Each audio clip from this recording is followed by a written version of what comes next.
Hi hello ನಮಸ್ತೆ. ನಾನು ನಿಮ್ಮ ಪ್ರೀತಿಯ ಮಧು.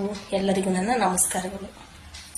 ವಿಷಯ ಏನಪ್ಪ ಅಂತಂದರೆ, ಹೆಣ್ಮಕ್ಳು ಏನಾಗೋಗ್ತಾ ಇದ್ದಾರೆ. ಹೆಣ್ಣು ಅಂದರೆ ಎಷ್ಟು ಅರ್ಥ ಇದೆ. ಹೆಣ್ಣು ಅಂದರೆ ಒಂದು ಸಂಸಾರಕ್ಕೆ ಕಣ್ಣು, ಸಂಸಾರನ ಬೆಳಗೋ ಜ್ಯೋತಿ. ನಾನಾ ರೀತಿ ಹೋಲಿಸ್ತಾರೆ. ದೇವತೆಗೆ ಹೋಲಿಸ್ತಾರೆ, ಭೂತಾಯಿಗೆ ಹೋಲಿಸ್ತಾರೆ. ತುಂಬ ಅರ್ಥಗಳು ಒಳಗೊಂಡಿರ್ತಕ್ಕಂಥ ಒಂದು ಹೆಣ್ಣು ಅಂದರೆ.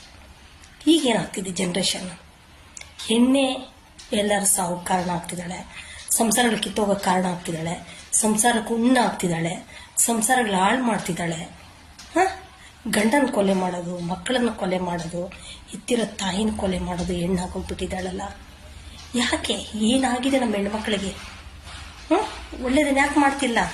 ಇಷ್ಟು ಕೆಟ್ಟದಾಗಿ ಯಾಕೆ ಪ್ರವರ್ತನೆ ಮಾಡ್ತಿದ್ದಾರೆ ಹೆಣ್ಮಕ್ಳು? ಏನು ಹೇಳ್ಬೇಕು ನಿಮ್ಮ ಜನ್ಮಗಳಿಗೆ?